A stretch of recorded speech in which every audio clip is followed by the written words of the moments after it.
Hi hello dear friends எல்லாம் எப்படி இருக்கீங்க? நல்லா இருக்கீங்கன்னு நினைக்கிறேன். இன்னைக்கு ஒரு ஒரு முக்கியமான ஒரு தலைப்பு வந்திருக்கோம். இன்னும் நிதானம். அந்த விஷயங்களுக்குள்ள என்ன சொல்லியிருக்காங்கன்றது நிதானம். நிதானமா நீ ஒரு விஷயத்தை அதை படிச்சுட்ட, புரிஞ்சுக்கிட்ட, செயல்படுத்த போறீங்க. நிதானமாக செயல்படுத்த போறீங்க. கண்டிப்பாக வெற்றி வரப்போகுது. இதுதான் நம்ம விவேகானந்தர் வந்து ஒரு கொல்கத்தாவில் ஒரு லைப்ரரிக்கு போறாரு. அந்த லைப்ரரியில் போயிட்டு ஒரு புக்கை ஒன்று தேடுறாரு. அந்த லைப்ரரியிட்ட போய் கேட்குறாரு. அந்த புக்கு வந்து கிடைக்கல. அவர் என்ன சொல்றாருனாக்கா, ஐயா நான் வந்து இந்த புக்கை வாங்கிக்கிறேன், நீங்கள் அடுத்த முறை வந்து வாங்கிக்கன்னு சொல்லி விவேகானந்தர் சொல்றாங்க. விவேகானந்தர் வந்து சரி ஓகே நான் அடுத்த முறை வரேன் அப்படின்ட்டு ஒரு 2 நாள் கழிச்சு மறுபடியும் போறாரு. அந்த புக்கில் லைப்ரரி என்ன பண்ணுறாருன்னா, அந்த புக்கை ஓடி வந்து எடுத்து வந்து விவேகானந்தர் கொடுக்குறாரு. கொடுத்த உடனே என்ன பண்ணுறாருனாக்கா, விவேகானந்தர் வந்து அவருக்கு ஒரே சந்தோஷம். விவேகானந்தர் கேட்டப்ப நம்ம எப்படியோ வாங்கி ரெடி பண்ணி கை கொடுத்துருங்க அப்படிங்கிறது ஒரு சந்தோஷம். விவேகானந்தர் என்ன பண்ணுறாருன்னா, ஒரு ஜஸ்ட் ஒரு ½ hour போயிட்டு என்ன பண்ணுறா, பெரிய புக்காக இருக்குது அப்படியே மெதுவாக திருப்பி திருப்பி பார்த்துட்டு அவ்வளோதான் முடிச்சு சொல்லிட்டு அவர்கிட்ட திருப்பி படிச்சுட்டு கிளம்புறதுக்கு தயாராரு.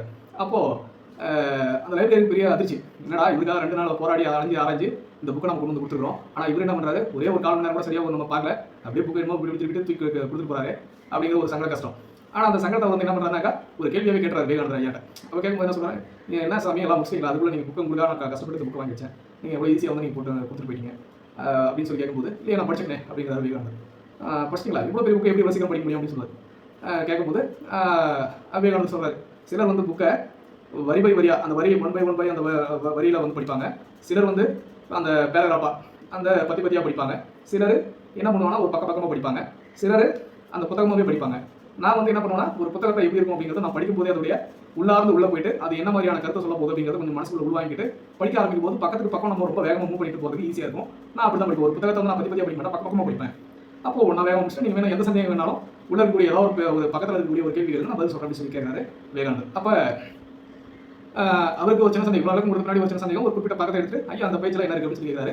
கேட்கும்போது அந்த பகுதியில் இருக்கக்கூடிய தெளிவான விளக்கத்தை அழகாக சொல்கிறார் விவேகானந்தர். அப்போ தான் அவருடைய திறமை ஆற்றல் வந்து அங்கே இருக்கிற லைப்ரரி புரிஞ்சுக்கிறார். இதை வந்து எது சொல்லுவேன்னா, அதில் விவேகம் இருக்கும், விவேகம் இருக்கும், நிதானம் இருக்கும். எல்லாமே செஞ்சதுனால தான் அந்த புக்ஸ் அவ்வளோ வேகம் படிச்சு முடிச்சதா ஒரு அர்த்தம் இருக்கும்.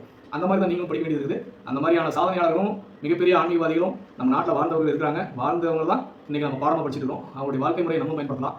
இவங்களாம் வெற்றி அடைஞ்சவர் இருக்கிறாங்கன்னா நம்மளால் வெற்றி அடைய முடியும். ஸோ நீங்கள் யாருமே மனசை தளர விடாதீங்க. நம்ம வெற்றி நமதே. நமக்காக வெற்றி தொலைவில் இல்லை, பக்கமாக காத்துட்டு இருக்குங்கிறத மறந்துடாதீங்க. முடிஞ்ச வரைக்கும் உங்களால் எல்லாமே முடியும்.